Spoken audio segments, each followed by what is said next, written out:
Greetings, Indie Warriors. You made it to the end of the year here at I Dream of Indie. 2022 is around the corner. It was an exciting one here, SilentSigns. Another tough year out there. The reality of the situation is that, this year was rough, but we had a lot of great indie games. Yeah, it's not the year we were hoping for it to be, I think, but as far as gaming goes, not so bad. Not so bad, as we will find out here over the course of the next, 20 or 30 minutes, however long this takes. As long as it takes. Before I get into the awards, I just want to say thank you for everything you've done for supporting I Dream of Indie over the past 2 years. We achieved our goal, which was 10,000 subscribers on the year. Actually, we beat it by quite a bit. So it just goes to show you, SilentSigns, our message has connected with a lot of people out there. We hit quite a few milestones this year. We hit 5,000, we hit 10,000, and we hit over 1 million views. Was 5,000 this year, too?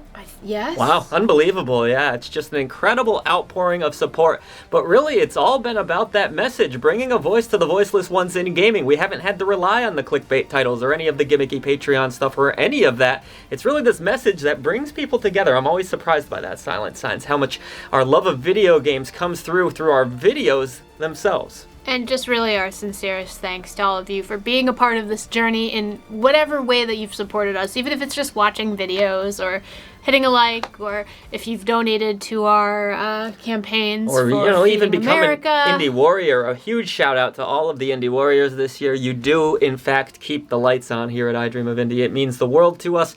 There is so much to be excited about going forward. We're really just getting started, even though it's felt like a long 2 years for us. We've worked so hard on this channel, but really, this is just the beginning, hitting 10,000. We don't even really look at the subscriber count anymore, so much as just trying to make great content and trying to continue to serve the great people that watch it. And trying to do what good we can with the platform that we have somehow been given. Absolutely. Where you see things like Voice of the Voiceless, you know we have something special going on here at I Dream of Indie, and you're the biggest part of it. So thank you so much. Without further ado, we're going to do things a little bit different this year, SilentSigns. In fact, instead of having all these categories, all of the best graphics, best gameplay, best action game, you could go on and on and on. I just thought we would highlight some of our personal favorite indie games. Then we have our Fan Choice Award to give out, which was chosen by you in our community section. Then we have our top 3 personal, me and you. And then last but not least, we have the overall I Dream of Indie Game of the Year. How's that all sound to you? That sounds fantastic. I'm ready to relive some of my favorite games. So without further ado, let's get into it. First game on this list, SilentSigns, that I wanted to shout out is actually one of the newer ones that we played. This is why I'm so glad we waited to do this awards show. But it's a game called White Shadows, which was really a surprising title because you look at it and you really just felt like it was going to be another Limbo wannabe clone, but it's so much more than that. In fact, if we did have a graphics category this year, I do feel like this game would have won it. It was a beautiful game with a poignant message, and I really liked it quite a bit. For sure. It had unexpectedly high quality graphics. Production values. It surprised me. The sound too, it's truly quite terrifying. Those pig creatures will haunt me for the next year for sure. I thought the game was excellent. I thought the puzzles were quite simple. I do feel like it's a little bit short. I could have used another hour or 2 of it, and I love this world so much that more of it would have been a great thing. But overall, highly recommended. And you know what? Sometimes a short experience can be a good thing. Definitely. It just goes to show you game length isn't everything. Size only matters sometimes. But in the context of games, there's a joke somewhere there. There is, and I'm trying to ignore it. In the context of games, it leaves you wanting more, and I think that's what is actually valuable in some cases with these shorter games. I also felt like White Shadows in particular did a great job of having a deep, tough to talk about message, but conveying it in a really interesting way that wasn't going to offend any political parties or anything like that. I think they did a great job of juggling this message and getting a point across without having to go to the left or the right so much. So I think the writing in this game was excellent overall. A well-made product, I would say.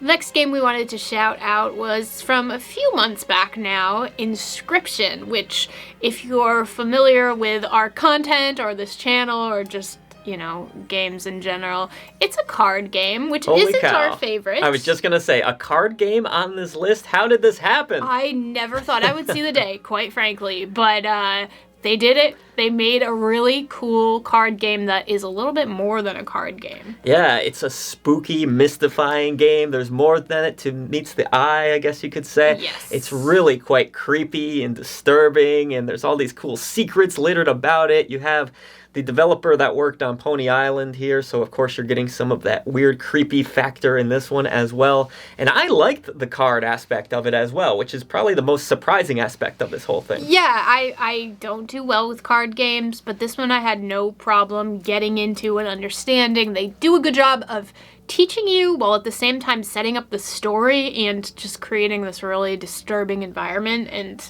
I mean, what's not to like about that? Hands down, the best card game I've ever played. Up next was perhaps the most feel-good game of the year, I'd say, SilentSigns. A game that you actually purchased, again, on the Nintendo Switch because you liked it so much, apparently. You wanted to own it on the Switch as well. But it's Rainbow Billy. And I felt like this game was really quite colorful and just full of spirit and imaginative, and it's just a happy game. It's not really violent at all, and the way you do the battles, too, quite interesting. What did you like about Rainbow Billy? You know, I'm a sucker for creepy games and dark games and games with, you know, messages of, like Inscription White Shadow or Inscription. Yep. But every once in a while, you just need to play something that makes you feel good and happy and smile. Warm and colorful. And this is a quality feel-good game. It really is. Looks like a cartoon. It plays like almost like a Pokemon game meets an RPG. Yeah. It's just a really fun, creative, bright, happy experience that I couldn't recommend enough. Unless you don't have a soul, you're probably going to be smiling while you play this game. I know a lot of people out there might be put off by the overall initial look of it, but trust me, it's worth delving into. It looks a little bit, what's the word for it? Flamboyant? Flamboyant? Yeah, flamboyant. But trust me, really good game underneath that and a lot of fun. And if you enjoy flamboyant games, then also go for it because it's a fantastic experience. It's gonna put a smile on your face, I can guarantee it. Up next, the game I wanted to shout out here, SilentSigns, real quick, was an arcade-style game. I love these old quarter-munch-style arcade games that come out. We only get them really in the indie-verse now, and it's fantastic to see. And that game was Steel Assault, which really is a game that only took me about an hour and a half to complete, but there's those harder difficulties. It reminded me of those old days in the arcade where you kind of had to get better and better. It was a huge risk because it cost you money to get further in the game. You don't have that here necessarily, but it does have a hard mode that really pushes the player. I think it's great arcade action, albeit short. This game was a lot of fun. I just wanted to give it a quick shout out. I don't think it was a brand new, exceptional new idea or anything, but I thought it was a well-made arcade game.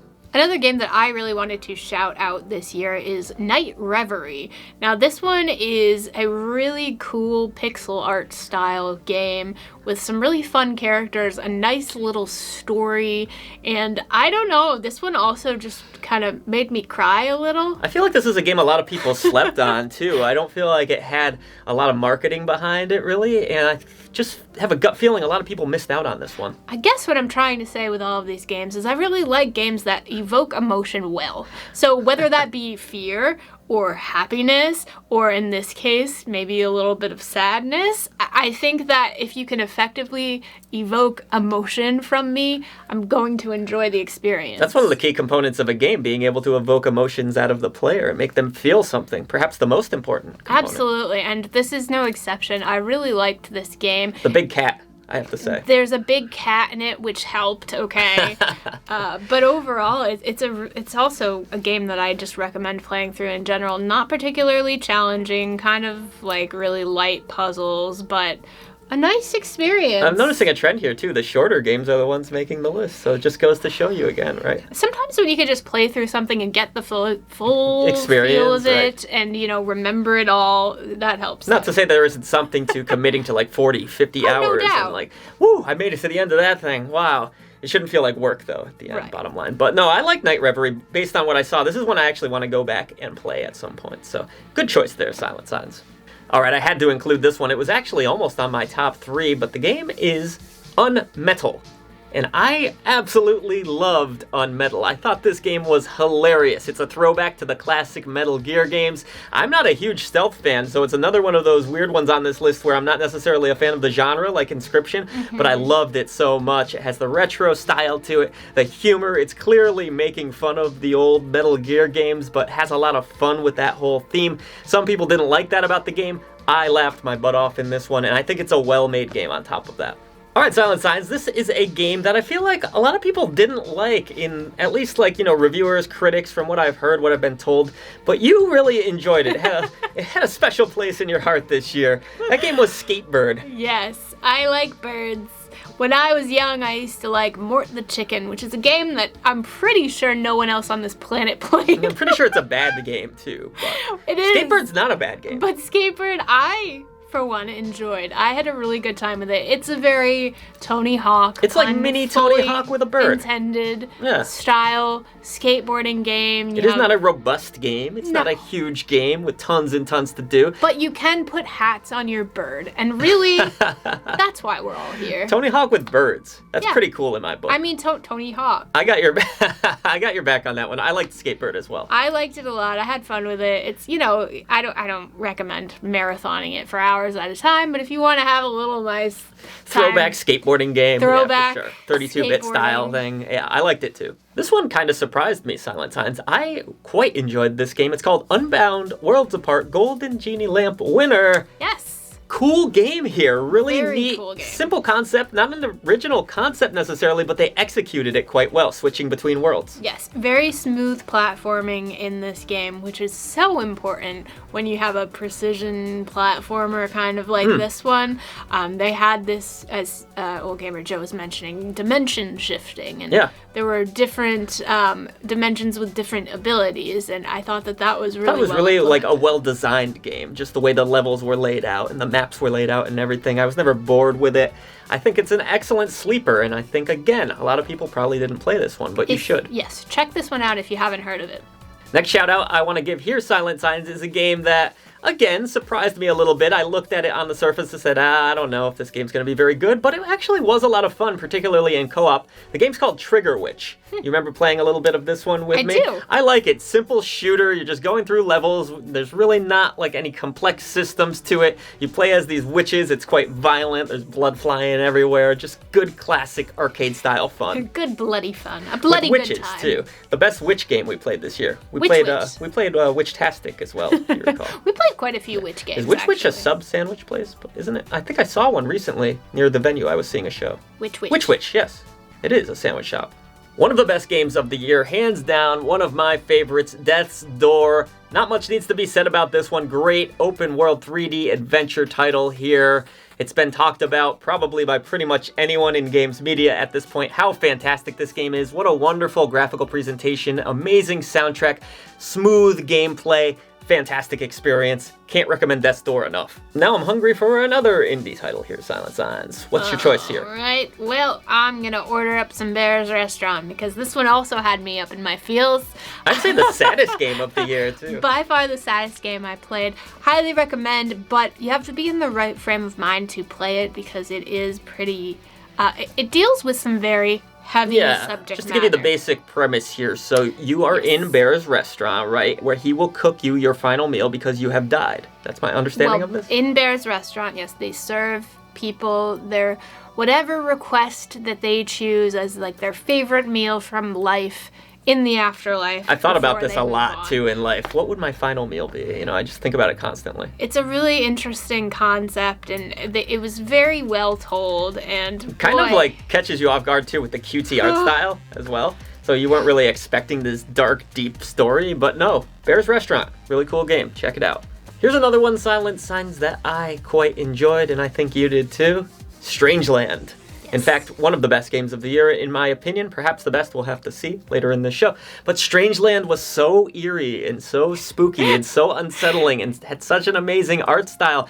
And to be talking about a point-and-click adventure game as one of our favorite games of the year brings me great joy. I don't care what anyone thinks. Here's how you know a game is really good. I played this game, and it made an impact on him. And if that just watching you play it made me have to play it and have to see what was happening at the end. And just, there's so much mystery, intrigue. The hint system is by far the coolest hint system I've ever seen in a video game. They handle the old point-and-click mechanics so brilliantly in this game. It's haunting, too. It truly is such really dark imagery, but voice acting told in such a fun way. And the clown. Yes. The clown is the best. It has a sense of humor, albeit a twisted one, but really great game. That said, Silent Signs, will it be this next one that is our game of the year overall? Lacuna. Lacuna was a great great little detective noir adventure. Perhaps my favorite part about Lacuna, though, is that it brought me close to the developer, Julian Kolbis. We've grown a friendship of sorts, which I guess means I can't review his games in the future. I'll have to have someone else on staff do that. But Lacuna was awesome, and we became friends because he liked our review so much. So he ends up contributing on Voice of the Voiceless, but let's talk about Lacuna here. So really well-written game. I love mystery-style games, great pixel art style. Was by far the best noir game of the year. I love the soundtrack. Futuristic as well. look is awesome too. Yeah, and the That's some soundtrack great music. by Julian Kolbis is amazing. A must-play if you're a fan of detective noir action. All right, we get a rhythm game here. Archaea. Finally. Awesome, freaking really awesome game. Archaea, originally a mobile game. This brought some people into the Discord even because they liked your review so much. Well, it has so many great tracks. Speaking of good music, this game had some great music. We're talking about the Switch version here, so That's yeah, fine. which is a little bit different. It's you can actually play it two different ways if I recall, right? You can graze your finger about the screen. Yep, you could do it touch or you could do it with your sticks. Yeah, you get your sticks out and you get gone riding down that trail. But it's misleadingly very difficult, this game, isn't it? If you're playing it on the higher settings. It is, yes. There's so much to unlock, too. Yeah. Definitely a fair amount of challenge if you are a person that likes really challenging rhythm games. But if you're looking to just jump in and enjoy the music, there's a nice, easy difficulty option, which I coasted on for the majority of my playthrough. Yeah, it is a little bit different playing than your typical rhythm game, but I really loved particularly that soundtrack. It is banging. Yeah, it's a good twist on a classic genre and a great soundtrack. Definitely a must-play for rhythm fans. I had to shout this one out, SilentSigns, even though I didn't play it. The ex-hardcore gamer would have yelled at me if I didn't, and I know a lot of fans out there really like this game. It looked great based on his review. That game was Kaze and the Wild Mask, which looks like a Donkey Kong Country throwback platformer. Unfortunately, it was one of those things where someone on staff wanted the game, and I really wanted it, but I was busy at the time. I said, all right, I'll throw you a bone. You do a lot for me. Ex-hardcore gamer ends up loving that game. It was his favorite game of the year, and I know a lot of you out there loved it too. Yeah, I've heard a lot of people really enjoyed this one. I love a platformer, so I personally am looking forward to taking a break this holiday and maybe actually catching up on some stuff. Playing a game that I want to play. For sure. Like Eastward's another example of one I have to play, which sadly is not on this list only because we didn't play it, which I should mention. These are all games we played on the channel here. That is correct. So do keep that in mind. Yes. Next up is Everhood. This was one of the earlier games I played this year that I really got into. Has a little bit of an Undertale vibe to it, but it mixes in again some rhythm elements. So the combat engine is kind of on this Guitar Hero grid where you're dancing about. It's super difficult, but I love the feel, the vibe of this game. I thought the battle system was something different, mixing those rhythm elements. It has some kooky, crazy dialogue, and I really liked it. I checked out a little bit of your gameplay while you were playing, and I just remember you were like dancing around a keyboard with a skeleton. It's tough, yeah. Again, that Undertale kind of vibe to it, but it's really well done. I liked it a lot. How about Buddy Simulator 1984? Yeah, you've heard me talk about it on this channel before. I absolutely adored this game. It is, again, one of those games that made me feel feels. It's cute. Yeah, it's kind of spooky too, isn't it? It's cute and spooky, kind of like me. Uh-huh. So I don't know. I can't say enough good things about Buddy Simulator 1984. It's really creative. It's a throwback, but at the same time, like nothing else I've played before. So. A puzzle game makes the list this year, SilentSigns, and that game was just recently reviewed on the channel, actually, Shovel Knight Pocket Dungeon. I enjoyed watching you play this one. I haven't got my hands on it yet myself. I feel very lucky to have covered this one because I had such a great time with it. I was just playing it well past the time I was done reviewing it, just because I was having such a good time. You could play this game for like 30, 40, 50 hours, technically. Yeah, there's a lot to unlock. Once again, a great twist on a classic genre. It is, combining that combat with your puzzle game mechanics. This is like the hardest game to describe of the year too, yet the easiest to play maybe, so it can be a little bit misleading. Not to say it's not a challenging game, but once you actually get your hands on it and you realize how it works, it's not that hard to figure out, is more what I mean. And I think that it's actually really cool how they've extended this Shovel Knight universe now, and you get to learn a little bit more about these characters, unlock and actually play as some of them, which I know you could in some of the DLCs, but it's really cool that they've been able to marry the Shovel Knight world with a puzzle game like this. It's really easy to get addicted to, that's for sure. Another game I covered this year that I definitely wanted to shout out is Webbed. Webbed is really the cute. Cutest little spider I ever did see. Let me Webbed just is tell you. really, really surprisingly good as well. Another Yeah. game that's just going to absolutely put a smile on your face unless you have arachnophobia. What did you like about Webbed the most, though? It was just so cute. It had a great sense of humor. Spider and on a skateboard, right? Spider on a skateboard. So I guess 3 rhythm games on the list here, SilentSigns. Guess that says something about us. We like rhythm games. We have... No, This is we a don't. VR game, too. The only VR game to make the list. Synth Riders. Awesome game. The only VR game to make the list ever. Yeah, That'd actually, be- yeah, that would probably be accurate, yeah. Yeah, Synth Riders was awesome, though. I had a blast playing this game. This is a game that I still want to bust out at a party or something. It's a really good time. It's very immersive being a VR game, but it also has some of my favorite tracks in a rhythm game that Yeah, I've a lot ever of that played. retro synth going on here. I loved watching you dance around with the moves. It was very, accurate, too, the movement. I've had problems in the past with a lot of VR games not tracking well, especially with the PSVR, but this game worked very well. Yep. Turnip Boy commits tax evasion, SilentSigns. Another fun one that you reviewed on the channel. What'd you think? I loved it. It's one of my favorites. It's by far one of my favorite games this year. It is just so funny. It's so well made. And also, fun fact, I don't know if I had mentioned this in the review, but I am a Massachusetts native, and the developers of this game are located in Western Massachusetts, where I local grew up. connection there, yeah. So I thought that was really nice, and I really loved their game. Yeah, kind of a top-down Zelda-style game, but with a freaking turnip. Yes. And just as the title mentions, he's evading his taxes. Right? Yes, he's doing a lot of illegal activity, but it's the cutest star in illegal activity you ever did see. I really want one of those plushies, too. Me too. Or Mayor Onion. Yeah, they gotta make that. Are they making that? They are. Hopefully.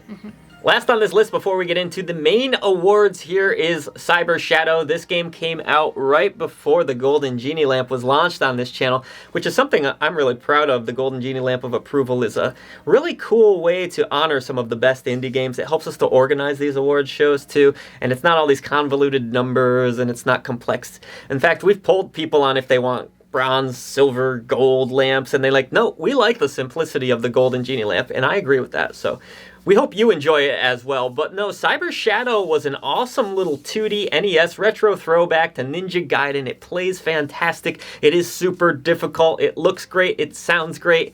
I loved it. It's time for the fan choice of the year. We had it narrowed down to 4 games, but only one came out on top, SilentSigns, and that game was one of the only games we didn't play on this channel. Almost unbelievably ironic. We did not play Eastward, but that is your fan choice here. The margin was Cyber Shadow by 23, Eastward by 33, Death's Door by 20, Kaze and the Wild Masks 10, Turnip Boy 15. Eastward takes it by about 10% or so. So congratulations, all you Eastward fans out there. I don't have much to say about it We've because been I didn't missing play out. it. Yeah. Now on to our personal top 3s. And I'll go 1, you go 1. Want to do it that way? Or do you want me to just do my 3? You can do yours and You I'll want me to do my mine. 3? All right, then. I am going to go first here with Lacuna. What can I say? Julian, you're awesome. Thanks for making an awesome game. Thanks for being on our record. But Lacuna, as a standalone product before I even knew you, had such great writing. I couldn't stop playing it. It's super addicting. He finally added achievements, which was my one pet peeve with this game. It's a great detective game, and I love detective stuff, and I was really itching for it. It was the right game at the right time for me. So that's why I included Lacuna on this top 3. Death's Door has to be on this list. It's such a fantastic adventure game. Everything about it is so expertly crafted and designed. I absolutely loved it. And my 3rd game is going to be Strangeland, which is an unbelievably creepy, awesome point-and-click adventure that we talked about earlier. SilentSigns, go ahead with your top 3. I would love to. So we do have one overlapping game here with Strangeland, which, as we said before, super creepy, super fun. I couldn't recommend it enough. I also have Turnip Boy Commits Tax Evasion on my list because it made me smile. And last but not least, I can guess this one. Buddy Simulator Yeah. 1984 Good call, because by far it was my favorite game of the year. It was an early contender, but it remained my favorite contender. I mentioned in the review, and I'll say it again, I don't want to spoil this game for you, but just expect the unexpected, so many twists and turns in such a fun way, and just go play it. I have to shout out, though, SilentSigns, before we get into our overall Game of the Year award here. All of the great indie games that were featured here at I Dream of Indie, even the ones we didn't like. Thanks for taking a chance on I Dream of Indie and giving us an opportunity to cover and talk about and bring a voice to your games. We appreciate every developer and publisher out there, all the great PR that have worked with us. You really owe us nothing, and you've given us such amazing opportunities. I just want to take a moment to thank everybody over the holiday. If you're watching this around that time, Merry Christmas to everyone involved with the channel and everyone that's continued to drive this channel forward past 10,000 and hopefully well beyond that for many years to come. So thank you to all the developers, publishers, everyone who makes this channel possible, and especially you, the fans. So with all that said, we had an overlapping game there, SilentSigns, and we did discuss this, but it wasn't actually that long of a discussion because we both agreed, gosh dang it, a point-and-click adventure game is I Dream of Indie's Game of the Year this year, and it is Strangeland. It is fantastic from top to bottom. It is so unsettling, a beautiful art style, amazing soundtrack, incredible story, funny voice acting, and really eerie on top of it. I loved everything about Strangeland, even the ending, which I don't even fully understand. Yeah, I don't have a bad thing to say about it. Even if you're not a fan of point-and-click games, if you like the strange and the weird, I would check this one out. Definitely. Strangeland was unbelievably good. It wins the I Dream of Indie Game of the Year. Thank you so much, everybody out there. Continue to support indie games. We have a really exciting 2022 in the works already. I can't wait, SilentSigns, to get back into more indie games. The years just fly by when you're playing all these indies on a monthly basis. Time flies when you're having fun. But it is a lot of fun. And I couldn't do it without you, SilentSigns, so especially thanks to you. Well, I certainly couldn't do it without you either. And whenever I lose my mind, whenever things are going wrong, whenever my anxiety takes over, you always pull me out of the gutter, so I really appreciate that. Someone's this gotta channel do it. couldn't exist without you. Even when I want to quit, when I don't want to get up at 3 a.m. in the morning and work on a video, you always drive me forward, so special thank you to you, SilentSigns. Well, you're welcome, and thank all of you because you all matter too, and we love you. Happy New Year, everybody, whenever you're watching this. Enjoy the holidays. I hope you're with family as much as you can be, and we'll see you in 2022.